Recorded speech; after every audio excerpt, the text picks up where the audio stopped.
नमस्कार दोस्तों, स्वागत है आपका अपने चैनल सिविल एजुकेशन में। और आज की वीडियो में बहुत ही ज़्यादा इंपॉर्टेंट जानकारी मिलने वाली है दोस्तों कि जब भी आप यदि बड़ी बड़ी साइट पे जाते हैं या बड़ी कंपनी में काम करते हैं, एमएनसी हो गई या फिर बड़े कॉन्ट्रैक्टर्स हो गए, तो आपको ये काम हमेशा करना पड़ता है। एज अ इंजीनियर आपको इतनी बातें ज़रूर ध्यान देनी पड़ती हैं कि जब आप काम करने जाते हैं तो आपको कौन सी चीज़ें हैं जो कि आपको वर्क एक्टिविटी से रिलेटेड आपको देखना है, सेफ्टी से रिलेटेड आपको देखना है, वर्क मैथोलॉजी से आपको देखना है, जो क्वालिटी हैं उनको भी देखना है। ये सारी चीज़ें एक कंबाइंड जो स्टेटमेंट तैयार होती है दोस्तों, मैं आज आपको ये बताने वाला हूँ। टोटली आप ही के डिमांड पे ये बनाई जा रही है वीडियो। अब देर ना करते हुए दोस्तों, यदि डायरेक्ट मैं आपको बताऊं कि जब भी आप कंस्ट्रक्शन साइट पे जाएंगे तो पहले ब्लॉक वर्क किया जाता है, भले वो ब्रिक वर्क हो या फिर एएसी ब्लॉक हो। आपका जो स्टेटमेंट तैयार होता है, सबसे पहले आपको स्टेटमेंट देना पड़ता है। मीन्स मान लीजिए कि आपको ये ब्रिक वर्क करना था या फिर आपने फाउंडेशन कर दी, कॉलम करने थे, तो सबका मेथड स्टेटमेंट तैयार होता है कि आप कैसे कॉलम को करेंगे, क्या सेफ्टी प्रिकॉशंस लेंगे, कौन से कोड फॉलो करेंगे, और ये सारा मैं विद कोड के साथ आपको बताने वाला हूँ। तो यहाँ देख सकते हैं दोस्तों, जैसे अब मान लीजिए ब्रिक वर्क है तो ब्रिक वर्क के लिए क्या क्या कंसिडरेशंस होंगी, प्लास्टर आप कर रहे हैं तो प्लास्टर के लिए क्या होगा, यदि आप डोर लगा रहे हैं तो डोर के लिए क्या होगा, यदि कोई फैब्रिकेशन या फिर स्टेजिंग वर्क आप कर रहे हैं तो आपको स्टेटमेंट कैसा तैयार करना होगा। तो ये पूरी सीरीज़ मैं आपके लिए बनाऊंगा। पहले आज जो है बिल्कुल बेसिक का भी, ब्रिक वर्क का भी तैयार कर लेते हैं। तो आपको मेथड स्टेटमेंट कैसा तैयार करना होता है, यहाँ पे देख सकते हैं ब्लॉक वर्क के लिए है, मीन्स आप ब्रिक वर्क करें चाहे एएसी ब्लॉक करें। अब सबसे पहले ऑब्जेक्टिव आपको दिखाना पड़ता है कि method statement of defined requirement for execution and autoclave aerated concrete, AAC block work हो गया। अब ये कहेंगे क्या होता है, तो आपने देखा होगा कंक्रीट के बने होते हैं और ये करीब 600 लंबा होता है लगभग, और 250 बाई 250 का आपका चौड़ा होता है या फिर इसका सेक्शन होता है। अब आपको स्कोप दिखाना पड़ता है। स्कोप में आप दिखाएंगे कि इंटरनल एक्सटर्नल ब्लॉक फॉर वाल hospital under the scope of contract. अब हॉस्पिटल होगा या फिर कोई आप बिल्डिंग तैयार करेंगे, या फिर बिल्डिंग की जगह हो सकता है कि कोई और इंडस्ट्रियल बिल्डिंग हो या रेजिडेंशियल बिल्डिंग हो, वहाँ प्रोजेक्ट का नाम आपको देना पड़ेगा। अब जो रेफरेंसेज हैं, रेफरेंसेज आपको क्या लेने पड़ेंगे, प्रोजेक्ट अप्रूव्ड ड्राइंग होगी, जो भी आपको ड्राइंग मिलेगी वो आप ड्राइंग सबमिट करेंगे। साथ ही साथ ये जो IS 6041 है 1985, ये कोड फॉर एएसी ब्लॉक के लिए है दोस्तों, ये भी कोड आपको फॉलो करना पड़ेगा। साथ में कोई यदि सेफ्टी का कोड आप लगा रहे हैं तो सेफ्टी का भी मेथड स्टेटमेंट में आप लगा सकते हैं कि ये हम सेफ्टी कोड फॉलो करेंगे। फोर्थ बात आती है, मीन्स पहला तो आपने देख लिया कि क्या आपका ऑब्जेक्टिव था, दूसरा प्रोजेक्ट क्या था, तीसरा जो था आपका रेफरेंस क्या है, जैसे यहाँ दे रखे हैं कि आप क्या क्या कंसीडर कर रहे हैं। चौथा जो है प्रोसीडिंग, प्रोसीडिंग में क्या है कि सबमिट आप क्या क्या कर रहे हैं, या फिर सबमिटल्स, मीन्स कॉन्ट्रैक्टर जो है वो क्या सबमिट करेगा। यहाँ जो ABC लिखा हुआ है, ये मैंने कॉन्ट्रैक्टर का नाम लिख दिया है, ABC कंसीडर कर लेते हैं। Will submit AAC block supplier and sample of consultant approval, जो भी ड्राइंग अप्रूव होगी उसके हिसाब से एएसी ब्लॉक का सैंपल और जो भी कंसल्टेंट का अप्रूवल होगा वो सबमिट कर। फिर जो कॉन्ट्रैक्टर होगा वो क्या, एडेसिव एंड कंसल्ट अप्रूवल वो भी सबमिट करेगा। मीन्स जो एडेसिव होगा या जो भी मटेरियल होगा इसमें इंक्लूडेड, वो सब कॉन्ट्रैक्टर सप्लाई करेगा। इसका कुल मिला के प्रोसीडर में यही आप थोड़ा सा फंडा समझ लीजिए। अब ये चौथे में फिर दूसरा पॉइंट आता है प्रिपरेशन। अब प्रिपरेशन में आपको क्या करना है, तो द फ्लोर जो भी है एरिया वो बिल्कुल क्लीन होना चाहिए, कोई भी डेब्रिस नहीं होनी चाहिए या कोई पुराना मसाला नहीं लगा होना चाहिए, बिल्कुल डस्ट प्रूफ होना चाहिए। फिर आप ये बताएंगे कि सर्वेयर जो होगा वो रिक्वायर्ड जो भी लाइन होगी उसको मार्क करेगा, जैसे यहाँ लिखा हुआ है एकदम एग्जैक्टली इसी तरीके से।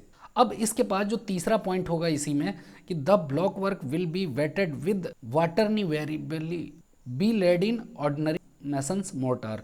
मीन्स ये जो होगा पहले आपको मोर्टार, मीन्स जो भी आप यूज करेंगे उससे पहले उसको भिगाना होगा, और भिगाने के साथ जो मोर्टार आप रेडी करेंगे वो एक एक 6 का होगा। Means 1 cement 1 lime 6 sand. अब यहाँ पे आप कहेंगे दोस्तों कि आज के ज़माने में लाइम क्यों चल रही, तो ये जस्ट मैंने लिखा हुआ है, लाइम आप नहीं भी कंसीडर कर सकते हैं, डायरेक्ट 1:6 का रेशियो सीमेंट हो सकता है, या फिर आपके जो भी स्पेसिफिकेशन में दिया होगा वो उसके हिसाब से आपको रेशियो तैयार करने पड़ेंगे। फिर जो नेक्स्ट पॉइंट आता है, surface of AAC block to be joint with mortar is to be wetted. अभी जो मैंने भिगाने वाली बात कही वही यहाँ पे लिखा हुआ है। फिर the mortar AAC block will be block adhesive, जो भी यदि मोर्टार तो आप लगाएंगे लेकिन जो ब्रिक वर्क के बीच में ज्वाइंट होगा, मीन्स एएसी ब्लॉक का जो ज्वाइंट बनेगा वो एडहेसिव से आपको ज्वाइंट करना पड़ेगा। अब the base bed course must means जो बेस बेड कोर्स होता है एसी ब्लॉक आप जब लेइंग करेंगे तो एक बेड कोर्स डाला जाता है, बेड कोर्स के ऊपर ही फिर ये सारी चीज़ें जो भी ब्रिक वर्क की जाती हैं, तो उस बेस कोर्स को भी डालना जरूरी है। अब आता है कि the joint adhesive thickness should be approximately 2 से 3 mm तक होना चाहिए और thickness of joint for base course bed should be at least 12.5 mm। Means जो आप बेड का कोर्स आप लेइंग करेंगे उसमें 12 mm का आपको ज्वाइंट रखना है, लगभग 12.5 mm, और जो ब्रिक वर्क होगा उनका मीन्स जो एसी ब्लॉक आप जोड़ेंगे उनमें 2 से 3 mm का गैप आपको रखना होगा। और ये आप इस स्टेटमेंट में पूरी तरह से दिखाएंगे कि हम क्या करने वाले हैं विद आईएस कोड को रेफरेंस लेते हुए कि आईएस कोड जैसे प्रिपरेशन भी आईएस कोड के हिसाब से ही लिया गया होगा, इसके हिसाब से आपको प्रिपरेशन करने हैं। कनेक्शंस भी यहाँ जो लिखे हुए हैं वो भी आईएस कोड के हिसाब से आपको लेने पड़ेंगे। अब यहाँ देखिए प्रिपरेशंस हो चुकी थी, अब आते हैं कनेक्शन के ऊपर। और दोस्तों यदि थोड़ा फास्ट चल रहा हूँ तो आप प्लीज़ स्क्रीनशॉट ले लीजिएगा, और स्क्रीनशॉट लेके ना हो तो नोट कर लीजिएगा या कॉपी कर लीजिएगा। वैसे डिस्क्रिप्शन बॉक्स में मैं ये पूरी कॉपी करके दे दूंगा जहाँ से आपको आसानी होगी। अब कनेक्शंस में आते हैं। वॉल टू वॉल कनेक्शंस में क्या होगा कि इन केस ऑफ एल सेक्शन कहीं कहीं आपने देखा होगा कि एक इधर से वॉल आ रही और एक वॉल इधर से जाएगी। इस जगह क्या करना है कि जो interlocking bond will be used, इनमें देखा होगा आपने कि कभी कभी इंटरलॉकिंग बॉन्ड होते हैं, वो ब्लॉक को यूज किया जाएगा और गैल्वेनाइज्ड स्टील टाई मीन्स जो गैल्वेनाइज्ड जीआई की रॉड होगी उससे टाई करके इनको ज्वाइंट किया जाएगा। और ये भी है कि जो आप जीआई वायर देंगे या फिर जो रॉड देंगे कहाँ देंगे, every 3 course of T connection means यदि आपका कहीं टी आएगा तो एवरी 3 कोर्स पे आपको गैल्वेनाइज्ड आयरन का देना है, और यदि एल कनेक्शन होगा तो उसमें इंटरलॉकिंग बॉन्ड आपको प्रोवाइड करनी है। सेम उसका जो नेक्स्ट का है कि वॉल टू कॉलम कनेक्शन, पहला क्या था wall to wall connection. Wall to column connection में क्या आप करेंगे, mason mortar should be used at column interface joint, column should be brushed dust free and if necessary ruffled by basting and ensure good bond. Walls should be mechanically tied to column with 30 centimetre steel anchor rod 2T 10 mm every 2 course. अब देखिए यहाँ पे यदि कहीं column की बात आ रही होगी, कॉलम और एएसी ब्लॉक जहाँ पे आपने देखा होगा कॉलम के पास जब एएसी ब्लॉक करना होगा तो वहाँ इनका क्या कहना है कि आपको पहले तो कॉलम को हैक कर लेना है, हैक करने के साथ साथ एवरी 2 कोर्स पे आपका 30 सेंटीमीटर मतलब 1 फुट का लगभग रॉड आपको वहाँ पे कॉलम में इंसर्ट करना पड़ेगा जो कि एंकरिंग करते हुए, और वो फिर उसके बाद ये आपको एएसी ब्लॉक जोड़ना है, जिससे क्या होगा कि इन दोनों में बॉन्डिंग अच्छी बनेगी। अब आता है in case of wall to beam connections. पहला आप देख लीजिए वॉल टू वॉल कनेक्शन था, वॉल टू कॉलम था, फिर अब वॉल टू बीम कनेक्शन हो गया। मान लीजिए कहीं टॉप में बीम हो गई, फ्लोर में जो सॉफिट होता है उसका कनेक्शन आपको देना है, तब क्या होगा कि ordinary mason mortar should be used, मतलब ऑर्डिनरी जैसे 1:6 का रेशियो आप जो मोर्टार यूज करते हैं उसको आप यूज कर सकते हैं। इसमें कोई स्पेशल एंकर नहीं लगानी, कोई कुछ नहीं लगाना। इतनी चीज़ें हो गई, कनेक्शन हो गया, कैसे आप करेंगे। अब ब्लॉक लेइंग आपको कैसे करनी होगी, इसी स्टेटमेंट में आपको ब्लॉक लेइंग का भी दिखाना पड़ेगा। The first course of brick laid in full bed of ordinary mortar means ordinary mortar में आपको पहला जो बेड होगा वो आपको प्रिपेयर करना पड़ेगा। This will be inspected for internal dimension, और जो अंदर अंदर की डायमेंशन है जैसे डोर कहाँ छोड़ना है, विंडो कहाँ छोड़ना है, इसकी डिस्टेंस आपको नाप के पहले रखनी पड़ेगी और उसी के हिसाब से काम करना पड़ेगा। फिर जो है कि the block mason will complete the wall on the approved first course on vertically alignment means आपको प्लम्ब भी चेक करना है। जो बॉटम वाला था ये आपको क्या था कि डायमेंशन दे रहा है मीन्स विंडो या फिर डोर कहीं होगी वहाँ ओपनिंग छोड़नी है। दूसरा क्या बोल रहा है, बिल्कुल प्रॉपर वर्टिकल होना चाहिए। तीसरा जो है कि मैक्सिमम हाइट एक बार में आप कितनी ज्वाइंट कर सकते हैं, तो यहाँ 1.6 मीटर दे रखा है मीन्स 8 लेयर आप ब्रिक वर्क कर सकते हैं, उससे ज़्यादा ना करें तो ज़्यादा बढ़िया है। या फिर एसी ब्लॉक जो है वो 8 नंबर एक बार में आप जोड़ सकते हैं, उसके बाद सेट होने दें फिर जोड़ें।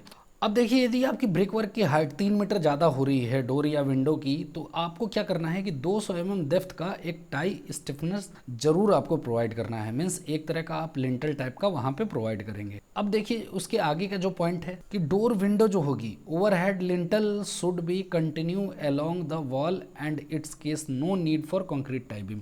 अब देख लीजिए पहला पॉइंट तो आपने देखा कि 3 मीटर से ज़्यादा हो, तो दूसरा पॉइंट क्या बोल रहा है कि यदि डोर और विंडो का जो भी टॉप लेवल होगा वो यदि सेम लेवल आ रहा है ब्रिक वर्क का, तो आपको कोई टाई बीम देने की ज़रूरत नहीं है, आप उसी पे एडजस्ट कर सकते हैं।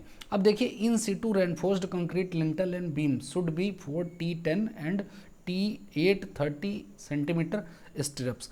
अब जहां आपको लिंटल की ज़रूरत पड़ेगी वहां आपको in situ reinforced lintel beam डालना पड़ेगा। अब cast in situ reinforced concrete भी विंडो का जो सिल लेवल होगा वहां आपको डालना पड़ेगा। पहला जो था लिंटल और बीम के लिए था, अब जो दूसरा है वो विंडो का सिल लेवल है, और सिल लेवल आपको 200 mm डेप्थ का रखना होगा, और 4010 एंड T8 30 सेंटीमीटर स्ट्रिप्स आपको लगाने होंगे। मतलब 8 डाया स्ट्रिप्स होगा या 300 mm स्पेसिंग होगी, और 4010 होगा मतलब 10 डाया आपको 4 नंबर रॉड रखनी होगी। अब जो है कि keep AC unit work free from mortar dropping as work progress. अब जैसे आप मान लीजिए कि ब्रिक वर्क करते हैं तो जो मोटार होता है कभी कभी गिरता है नीचे, वो बिल्कुल फ्री रखना है। मीन्स हमेशा उसको क्लीन करते रहना है, ये भी आप मेथड स्टेटमेंट में दिखाएंगे। और जो भी रिमूव एक्सेस मोटार होगा AC के लिए वो हटा देना है। फिर जो लास्ट पॉइंट है इसमें कि the block walls will be finally inspected bye engineer.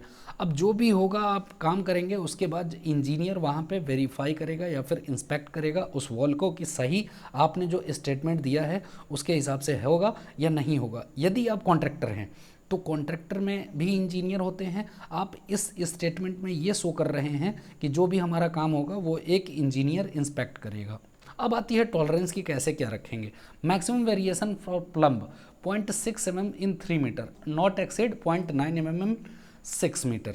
Means यदि आप 3 मीटर की हाइट पे ब्रिक वर्क करेंगे तो आप ज़्यादा से ज़्यादा इसका प्लम्ब आउट कितना कर सकते हैं 0.6 mm। और यदि आप 6 मीटर की ब्रिक वर्क कर रहे हैं हाइट की, तो उस पर आपका मैक्सिमम जो टॉलरेंस रहेगा वो 0.9 mm का रहेगा। ये चीज़ ध्यान रखिएगा, बहुत शॉर्ट वैल्यू है दोस्तों कि 0.9 mm। वैसे AC ब्लॉक में ज़्यादा कुछ प्लम्ब की ज़रूरत नहीं होती, वो बढ़िया आता है, लेकिन ध्यान रखेंगे तो सही होगा।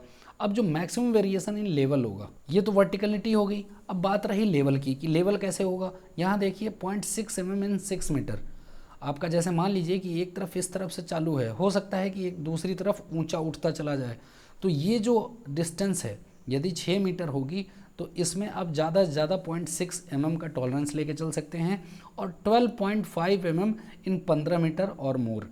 मीन्स यदि 15 मीटर की वॉल की जुड़ाई आपको करनी है लेंथ की, तो उसमें ज़्यादा से ज़्यादा आप आधा इंच का ऊंचा नीचा रख सकते हैं। जैसा कि मैंने ये बताया, ये ऊंचा वाला पोर्शन है, ये मैक्सिमम आप ½ इंच रख सकते हैं एज पर दिस कंसिडरेशन। अब जो है इंस्पेक्शन ऑफ ब्लॉक वर्क कैसे करेंगे। क्लीनिंग ऑफ कंक्रीट सरफेस पहले कर देंगे। Setting out of first course, means जो 1.6 मीटर हाइट तक आपको जो जोड़ाई करनी है उसको पहले सेट होने देंगे। फिर इंस्पेक्शन ऑफ ब्लॉक वॉल करेंगे। फिर जो जो चीज़ें यहाँ स्टेटमेंट में दे रखी हैं, जो भी आप जाएंगे तो आप इन्हीं को चेक करें कि जो जो चीज़ें दे रखी हैं उसके हिसाब से काम हुआ है कि नहीं हुआ है। आपने method of statement block work का देख लिया जिसमें AAC ब्लॉक था। इसी तरह से बाकी जो एक्टिविटी होगी, कंक्रीट एक्टिविटी हो गई, शटरिंग हो गई, बाकी सारी चीज़ें मैं टॉपिक वाइज वीडियो बना के आपके सामने ले आऊँगा। तो इस वीडियो में इतना ही, अब मुझे विदा दीजिए। नेक्स्ट वीडियो के लिए आपका बहुत बहुत धन्यवाद इस वीडियो में बने रहने के लिए।